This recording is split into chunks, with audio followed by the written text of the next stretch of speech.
If you can just outsource to a refugee sitting in a refugee camp somewhere in Lebanon just because they've got access to the internet, like, you know, what is the actual standard here? Like, honestly.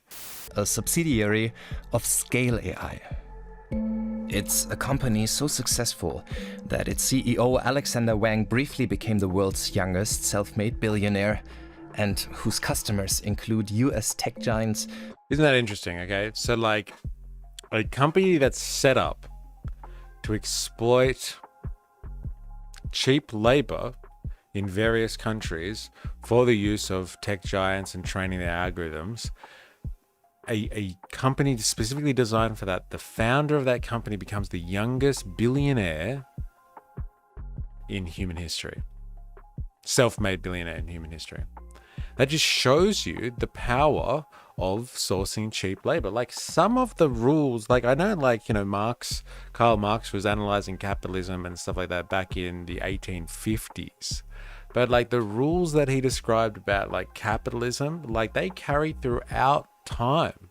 Like some of the main themes about like profit is derived from the exploitation of labor, and the more the capitalist can squeeze out of labor in terms of reducing its cost relative to the amount of value that it is producing, the more profit you get. Then like this person, this young man who's set up this industry, company so successful that its CEO Alexander Wang briefly became the world's youngest self-made. They can become the world's youngest self-made billionaire.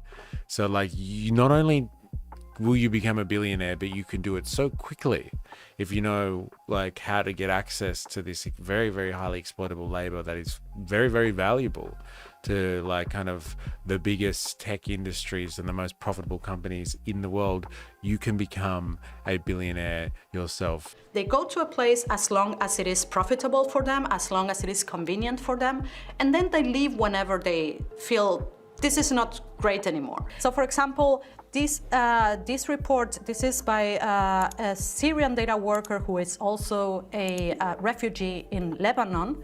The list Isn't of that countries crazy that like this is why it's digital colonialism. Like the labor force that they are sourcing are some of the most marginalized people in the world. Like as long as you've got internet, you could be easily exploited by this digital colonial network. And so you've got like refugees that are like sitting in refugee camps around the world. Okay, they got access to the internet. Well, you can do some data work then. Like, you know, like when you join a company or a corporation or organization in a developed industrial society, like there's induction, there's rules, there's regulations, there's conditions, there's contracts, there's like all of this sort of stuff.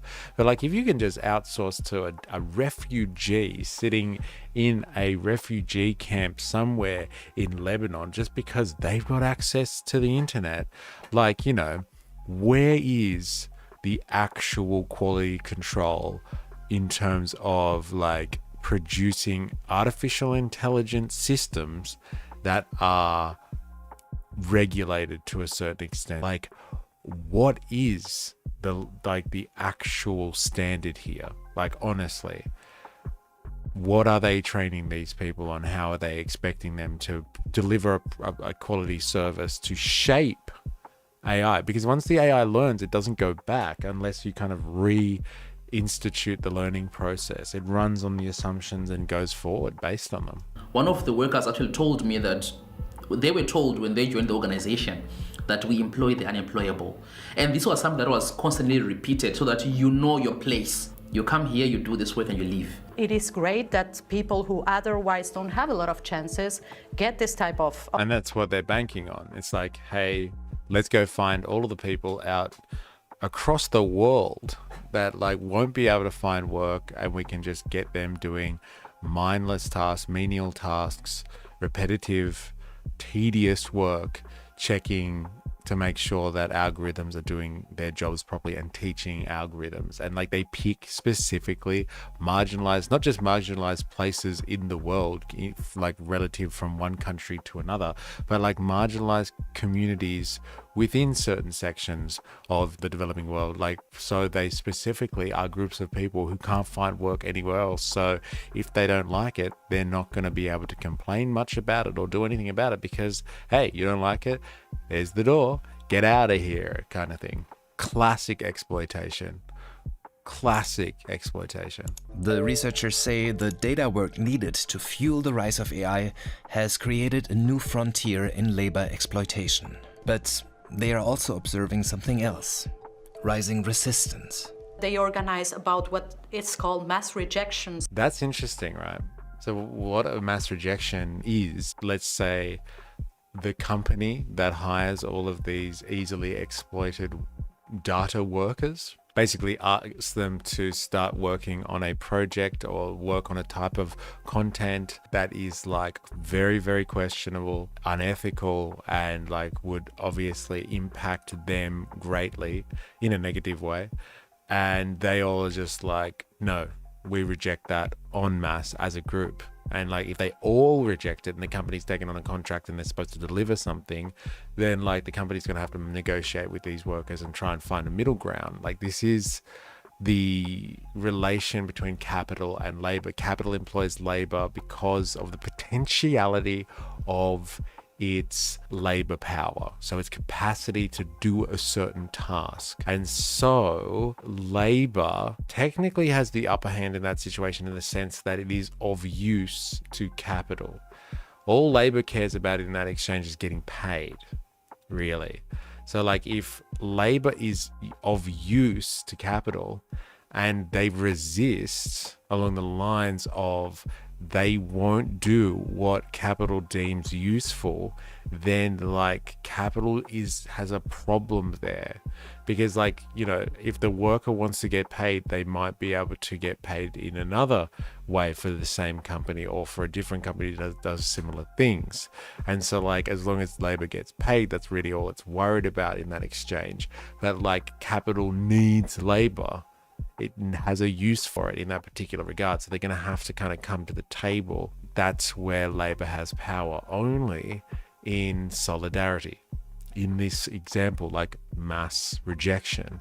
That's why organizing is so important, because the only point at which labor has power is when it's in its general form. So like as the idea of labor giving value to a capitalist, basically.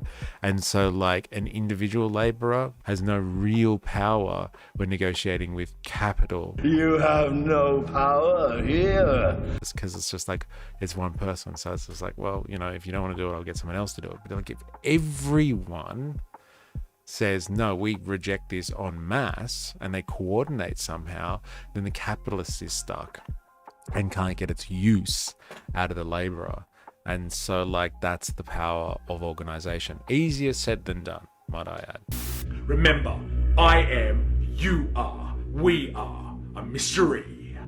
I am on Patreon. Please follow the link in the description and sign up for free.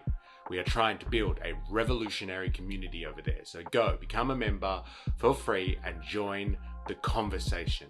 If you can contribute financially, that would help a lot towards making this content.